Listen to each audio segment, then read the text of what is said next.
Hello दोस्तों, स्वागत है आपका अपने चैनल तैयार जीत में। आज हम देखने वाले हैं कक्षा 10 बी के विषय गणित का सलूशन, जो अभ्यास प्रश्न पत्र 2022-23 में आपको मिला हुआ है। सेट बी का हम पूरा हल देखेंगे। यदि आप चैनल पर पहली बार आए हैं तो चैनल को सब्सक्राइब कर लीजिए, जिससे कि आपको आगे आने वाले नोटिफिकेशन सबसे पहले मिल सकें। तो यहाँ पर आपको समय अवधि 3 घंटे की मिलने वाली और पूर्णांक आपको 75 नंबर का होने वाला है। तो पहले हम देखते हैं यहाँ पर ऑब्जेक्टिव क्वेश्चनों का आंसर। तो देखिए यहाँ पर पहला हमारा दिया गया ऑब्जेक्टिव क्वेश्चन कितने के हैं, ये 6 नंबर के हैं। तो आप यहाँ पर अच्छे से देखते चलिएगा, क्योंकि आपके वार्षिक पेपर इन्हीं में से बनने वाले हैं। तो पहला प्रश्न देख लेते हैं क्या दिया गया है। संख्याओं 5 और 10 का महत्तम समावर्तक क्या होगा। तो महत्तम समावर्तक ऑप्शन दिया है आपका, पहला है 0, दूसरा 1, तीसरा है 5 और चौथा है 10। HCF यानी महत्तम समावर्तक होता क्या है। ठीक है, यहाँ पर आप इनका काटेंगे, जो कट जाएंगी दोनों संख्या उसी से, तो वो आंसर हो जाएगा। इसका सही आंसर हो जाएगा आपका ऑप्शन नंबर सी।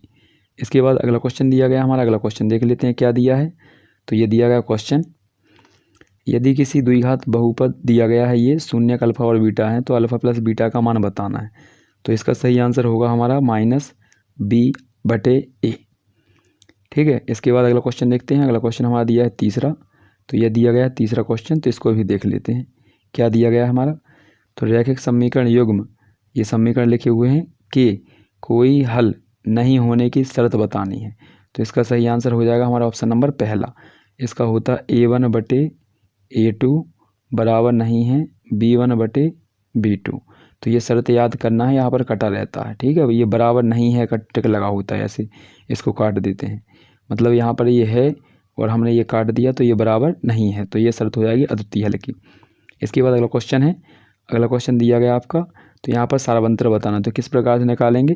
तो देखिए यहाँ पर घटाएंगे, यहाँ पर तो यहाँ पर कोई से भी 2 पद घटा लीजिए, तो यहाँ पर आंसर आपको पता चल जाएगा। तो इसका हमारा सही आंसर हो जाएगा, आपको पता होना चाहिए, इसका हो जाएगा ऑप्शन नंबर ए -2। इसके बाद यदि किसी त्रिभुज, यदि एक त्रिभुज के में किसी एक भुजा का वर्ग अन्य 2 भुजाओं के वर्गों के योग के बराबर होता है, तो उसकी जो पहली भुजा होती है उसका सम्मुख जो कोण होता है उसका मान कितना होता है। तो इसका सही आंसर हो जाएगा 90 डिग्री। अगला दिया गया हमारा मध्य बिंदु पूछे है निर्देशांक। ऑप्शन दिया गया पहला, दूसरा, तीसरा और चौथा। तो इनमें से हमारा कौन सा सही हो जाएगा, तो यहाँ पर बताना है आपको।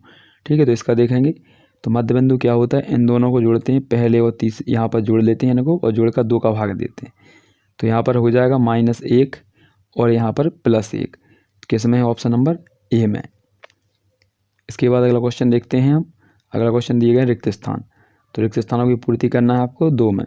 तो देखिए क्या है, पहले हम भरने वाले हैं। तो पहला लिखा हुआ है 3√2। एक संख्या है, तो किस प्रकार की संख्या है, इसका सही हो जाएगा अपरमेय संख्या है। कैसी आपकी अपरमेय संख्या हो जाएगी। और दूसरे वाले में क्या लिखा है, यदि px एक द्विघात बहुपद है, तो px बराबर 0 कर देंगे तो क्या बन जाएगा, तो ये बन जाएगा द्विघात समीकरण। तो इसको क्या लिखेंगे आप, द्विघात समीकरण। तो यहाँ पर लिख लीजिएगा।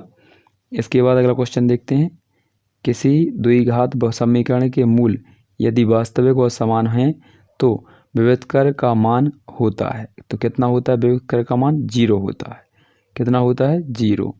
इसके बाद अगला लिखा है समांतर श्रेणी a+d, a+2d, a+3d का 10वां पद क्या होगा। तो इसका सही आंसर हो जाएगा आपका 10वां पद क्या होना है आपका। तो यहाँ पर हो जाएगा a+9d, a+9d हो जाएगा, ये हमारा 10वां पद होगा। इसके बाद अगला क्वेश्चन दिया गया है। अगला लिखा है वे सभी आकृतियाँ जिनके आकार समान होते हैं परंतु उनके माप समान नहीं होते हैं, यार आवश्यक नहीं हैं, आकृतियाँ क्या कहलाती हैं। तो ये ऐसी आकृतियाँ क्या कहलाती हैं, हमारी समरूप कहलाती हैं। क्या कहलाती हैं, समरूप। ठीक है, समरूप आकृतियाँ कहलाती हैं, तो भर लीजिएगा। इसके बाद लिखा है बिंदु इतेक किस अक्ष पर स्थित होगा। तो ये हमारा हो जाएगा किस पर, बाय अक्ष पर। तो इसमें हमें लिखना है बाय। ठीक है, इसके बाद अगला क्वेश्चन देखते हैं। तो यहाँ पर आंसर आपने सभी लिख लिए होंगे, आशा है कि भर लिया होगा आपने सभी क्वेश्चनों के आंसर। अगला क्वेश्चन देखते हैं। तो अगला क्वेश्चन दिया गया हमारा तीसरा। इसमें क्या करना है आपको, सही जोड़ियाँ मिलानी है। तो देखिए किसका किससे मिलाना है। तो आपका ये वाला लिखा हुआ है, तो इसको किससे मिलाना है आपको। देखिए 10 का होता है, ये 10 स्क्वायर में स्क्वायर है। तो इसके बाद अगला लिखा है हमारा कॉट। तो कॉट का होता है 1/, यहाँ पर 10। इसके बाद साइन का होता है आपका, यहाँ पर इसको लगा है तो साइन का बनता है कॉज से।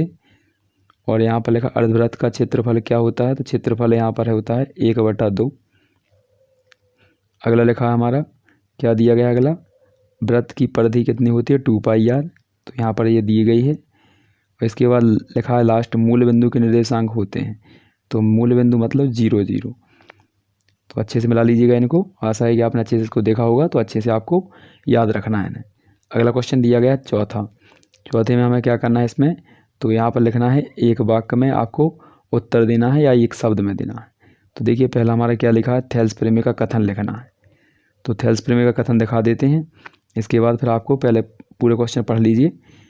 यदि 10 मीटर ऊंचे एक वृक्ष की छाया 10√3 मीटर है तो सूर्य का उन्नयन कोण कितना होगा। तो इसका सही है ना, इसका लिखेंगे हम 30 डिग्री। कितना हो जाएगा दूसरे का हो जाएगा हमारा 30 डिग्री आंसर। द्विघात समीकरण के विभेदक का सूत्र क्या होता है, तो ये होता है D = b² - 4ac। क्या होता है, D = b² - 4ac तीसरे वाले का। अगला है, वृत्त की एक छेदक रेखा वृत्त को कितने बिंदुओं पर काटती है। छेदक रेखा है तो कितने पर काटेगी, 2 पर। ठीक है, 2 या अनंत पर हो जाएगी। ठीक है, तो 2 पर काटती है, अनंत पर नहीं। शंकु के आयतन का सूत्र क्या होता है, तो शंकु का आयतन होता है आपका 1/3 πr²h। ठीक है, 1/3 πr²h। इसके बाद लास्ट दिया है हमारा, लास्ट क्वेश्चन दिया है, इसमें हमें क्या होता है, समांतर माध्य। तो इसका आंसर हो जाएगा आपका 4। क्या हो जाएगा, 4। तो आइए अगला क्वेश्चन देखते हैं। इसके आंसर दिए गए हैं क्या यहाँ पर, तो नहीं दिए गए हैं यहाँ पर, तो यहीं पर लिख देते हैं हम। तो यहाँ पर आप अच्छे से इनको नोट डाउन कर लीजिएगा। ठीक है, तो यहाँ पर आपको स्क्रीन पर सभी के प्रश्नों के उत्तर दिख रहे होंगे, तो अच्छे से नोट डाउन इनको कर लीजिए। इसके बाद अगला क्वेश्चन दिया गया है, अगला देखते हैं। 7 दिए गए हमारे, तो यहाँ पर इनको देख लेते हैं। तो देखिए पहला हमारा क्या दिया, क्वेश्चन देख लेते हैं। तो यहाँ पर पहला आपका यहाँ पर हो जाएगा सत्य, पहला सत्य है आपका। इसके बाद दूसरा भी आपका यहाँ पर सत्य हो जाएगा, और तीसरा वाला आपका क्या हो जाएगा यहाँ पर गलत। चौथा वाला आपका यहाँ पर सही है, और पांचवा भी सत्य है, और लास्ट वाला आपका छठवां भी क्या हो जाएगा आपका गलत। तो अच्छे से इनको पढ़ लीजिएगा और याद कर लीजिएगा। इसके बाद अगला क्वेश्चन देखते हैं, छठवां क्या दिया गया, छठवां क्वेश्चन देख लेते हैं।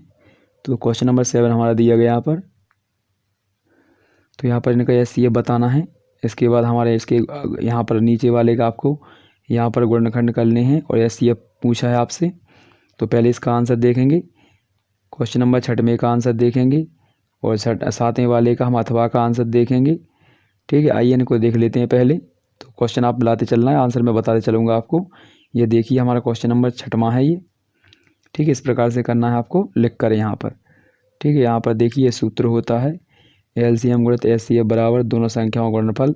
यहाँ पर LCM और HCF हमारा दिया था 9, तो 9 रख दिया हमने, और यहाँ पर बराबर में है। तो ये गुणा की संख्या 9 कहाँ पहुँच जाएगी, इसके बटे में। 9 से भाग दे देंगे तो 34 आ जाएगा, इनका गुणा कर देंगे तो हमारा आंसर आ जाएगा यहाँ पर 22,398। ये हमारा LCM हो जाएगा। इसके बाद क्वेश्चन नंबर 7, इसमें हमें HCF निकालना था 7 में। ठीक है, तो यहाँ पर क्या करेंगे, सभी को काटेंगे। ये सभी संख्याएं किससे कट रही, 3 से, तो 3 से काट दिया। तो बस यहाँ पर इसका HCF कितना हो गया, 3, क्योंकि बड़े 4, 5 और 7 किसी पहाड़े में नहीं आती हैं, जो तीनों संख्याएं एक ही पहाड़े में आ सकें। इसके बाद अगला क्वेश्चन दिया था हमारा, ये क्वेश्चन दिया है, देख लीजिए 8वां। देख लीजिए क्वेश्चन क्या लिखा है। तो ये लिखा है आपका एक द्विघात समीकरण ज्ञात करना है। इसमें यहाँ पर लिखा है कि शून्यकों का योगफल तथा गुणनफल क्रमशः -3 और 2 है। तो यहाँ पर लिखेंगे, माना एक, यहाँ पर लिखना स्टार्ट करेंगे, पूरा लिखेंगे, और यहाँ पर इस प्रकार से हम इसे हल कर लेंगे। तो आप अच्छे से इसको नोट डाउन कर लीजिएगा, इसी प्रकार से आपको हल करना है। इसके बाद अगला क्वेश्चन देखते हैं हम 9। तो 9 हमें क्या दिया गया है, यहाँ पर देखिए क्वेश्चन अच्छे से मिलाते चलिएगा। तो यहाँ पर लिखा है आपका 4u² + 8u। इसको हम क्या करेंगे, कॉमन लेंगे दोनों में से। देखिए तो यहाँ पर 4 और u कॉमन है, तो 4u कॉमन ले लिया। अंदर क्या बचा हमारा, u + 2। ठीक है, जो कॉमन लेते हैं उसका भाग देते हैं, दोनों में भाग देंगे तो आप यहाँ से 4 से 4 कट जाएगा, u से घात कट जाएगी, तो u बचा। इसमें देंगे तो 4 दूनी 8 बचेगा, u से u कट ही जाएगा। इसके शून्यक निकालने हैं, शून्यक में क्या करते हैं, बराबर में 0 कर दीजिए, और यहाँ पर इस प्रकार से हमारे आंसर मिल जाएंगे। इसके बाद अगला क्वेश्चन दिया गया हमारा, इसको देख लेते हैं। तो ये हमारा क्वेश्चन लिखा है 10 का, ये अथवा का हम आंसर देखने वाले हैं। तो आइए इनको देख लेते हैं अथवा का। तो ये रहा हमारा क्वेश्चन नंबर 10 का अथवा। तो क्या करना है यहाँ पर, देखिए ये सूत्र दिया है और हमें x का मान -2 और यहाँ पर प्लस के यहाँ पर y बराबर 5 रखना है। रखेंगे इसमें, तो देखिए तो इसमें रख दिया हमने -2 x की जगह पर और यहाँ पर 5 y की जगह पर। तो ये रख दिया है। इसके बाद गुणा कर देंगे तो इसका ये -2m हो जाएगा। इसके बाद हमारा 2m होने के बाद क्या होगा, ये प्लस का 3 है, इस साइड जाएगा तो माइनस का हो जाएगा, घट जाएगा 2 बचेंगे। और अब यहाँ पर ये गुणा में लिखा हुआ है ये 2, यहाँ से बटे में जाएगा, 2 से 2 कट जाएगा तो 1 बचेगा, तो माइनस का उत्तर हो जाएगा। इसके बाद अगला क्वेश्चन है हमारा 11। तो 11वें क्वेश्चन में आपको क्या करना है, देखिए मैं यहाँ पर दिखा देता हूँ आपको। तो ये दिया है क्वेश्चन नंबर हमारा 11, इसमें विभक्त कर का सूत्र आपको लगाकर इसका मान निकालना था। तो ये देखिए इसका सूत्र लगाया हुआ है यहाँ पर, ये विभक्त कर का सूत्र होता है यहाँ पर, इसे लिख लीजिएगा और यहाँ पर अच्छे से इसको करके आंसर कर लीजिएगा। आशा है कि आपने सभी आंसर अच्छे से देख लिए होंगे। इसके आगे के जो क्वेश्चन हैं वो यहाँ पर हम अगले वाले वीडियो में देखेंगे। तब तक के लिए आप चैनल को सब्सक्राइब कर लीजिए, जिससे कि आपको आगे वीडियो मिल सकें।